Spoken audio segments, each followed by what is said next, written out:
ZEE5 ಇರುವಾಗ ನೀವು ನಿಮ್ಮ ನೆಚ್ಚಿನ ಶೋಗಳನ್ನ ಎಂದಿಗೂ ಮಿಸ್ ಮಾಡಿಕೊಳ್ಳುವುದಿಲ್ಲ. ಅದು ಸಂಪೂರ್ಣ ಉಚಿತವಾಗಿ.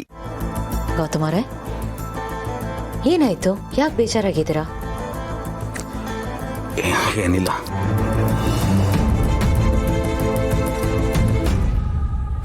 ಏನಾಯ್ತು?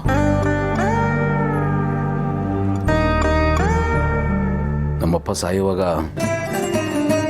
ತಂಗೀರು ತಮ್ಮಂದ್ರು ನೀನು ಜವಾಬ್ದಾರಿ ಅಂತೇಳಿ ಹೊರಟೋದ್ರು. ಅದರ ಜವಾಬ್ದಾರಿನ ನಾನು ಸರಿಯಾಗಿ ನಿಭಾಯಿಸಲಿಲ್ಲ.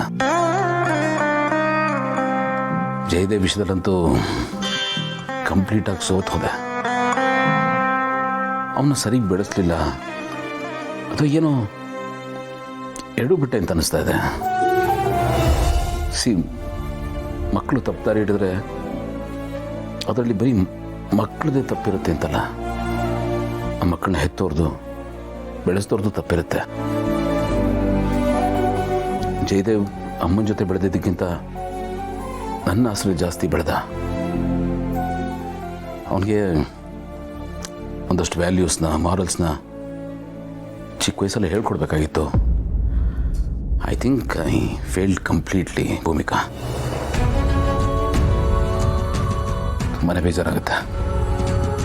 ಅಮ್ಮನೂ ಕೂಡ ಅವನ ವಿಷಯದಲ್ಲಿ ತುಂಬಾ ಬೇಜಾರಾಗಿದೆ. ನನ್ನ ನೋವಿಗಿಂತ ಅಮ್ಮನ ನೋವು ತುಂಬಾ ದೊಡ್ಡದು. ಯಾವುದೇ ಅಮ್ಮನಿಗೆ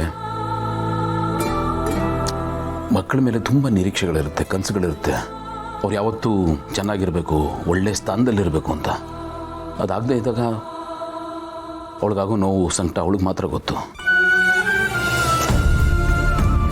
ಅಮ್ಮನ ಕನಸೆಲ್ಲ ನುಚ್ಚು ನೂರಾಗೋಯ್ತು. ತುಂಬಾ ಬೇಜಾರು ಮಾಡ್ಕೊಂಡಿರ್ತಾರಲ್ವಾ?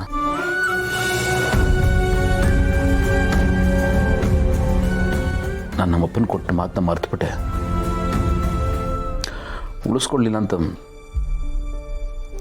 ಗಿಲ್ಟ್ ಫೀಲ್ ಆಗ್ತಿದೆ. ಗೌತಮರೇ, ಸಮಾಧಾನ ಮಾಡ್ಕೊಳ್ಳಿ. ನಿಮ್ಮಿಂದ ಯಾವ ತಪ್ಪು ಆಗಿಲ್ಲ. ಪ್ಲೀಸ್ ಗಿಲ್ಟಿ ಫೀಲ್ ಮಾಡ್ಕೋಬೇಡಿ. ನೀವು ಎಲ್ರಿಗೂ ಒಳ್ಳೇದನ್ನ ಬಯಸಿದ್ದೀರಾ, ಒಳ್ಳೇದನ್ನೇ ಮಾಡಿದ್ದೀರಾ. ಕೆಲವೊಮ್ಮೆ ನಮಗೆ ಗೊತ್ತಿಲ್ಲದೆ ನಮ್ಮ ಕೈಯಿಂದ ಈ ರೀತಿ ಸಿಚುವೇಶನ್ ಕೈ ಮೀರಿ ಬಿಡುತ್ತೆ. ಏನೂ ಮಾಡೋಕ್ಕಾಗಲ್ಲ. ನಿಮ್ಮ ಸುತ್ತ ಇರೋರಿಗೆ ಏನೇ ಆಗಿದ್ರು ಅದಕ್ಕೆ ನೀವು ಕಾರಣ. ಅವ್ರು ಆ ರೀತಿ ಬಿಹೇವ್ ಮಾಡ್ತಿದ್ದಾರೆ, ಅದಕ್ಕೆ ನೀವು ರೆಸ್ಪಾನ್ಸಿಬಲ್ ಅನ್ನೋ ಯೋಚನೆನ ಪ್ಲೀಸ್ ನಿಮ್ಮ ತಲೆಯಿಂದ ತೆಗೆದಾಕಿ. ಪ್ಲೀಸ್ ನೋಡಿ, ಎಲ್ಲ ಸರಿ ಹೋಗುತ್ತೆ. ಸಮಾಧಾನ ಮಾಡ್ಕೊಳ್ಳಿ.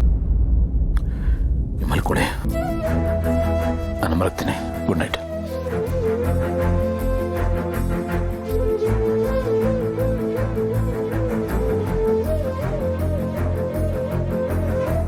ಗೌತಮ್ ಅವ್ರಿಗೆ ತಮ್ಮ ಮನೆಯವ್ರ ಮೇಲೆ, ತನ್ನವ್ರ ಮೇಲೆ ಎಷ್ಟೊಳ್ಳೆ ಭಾವನೆ ಇದೆ. ಎಲ್ಲರೂ ನೋವು ತಂದು ಅಂತ ಅನ್ಕೋತಾರೆ.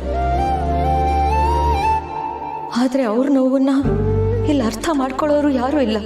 ಇದು ಅವ್ರಿಗೆ ಯಾವಾಗ ಅರ್ಥ ಆಗುತ್ತೆ? ZEE5 ಆಪ್ ಡೌನ್ಲೋಡ್ ಮಾಡಿ ಎಲ್ಲಾ ಸಂಚಿಕೆಗಳನ್ನು ಸಂಪೂರ್ಣ ಉಚಿತವಾಗಿ ನೋಡಿ.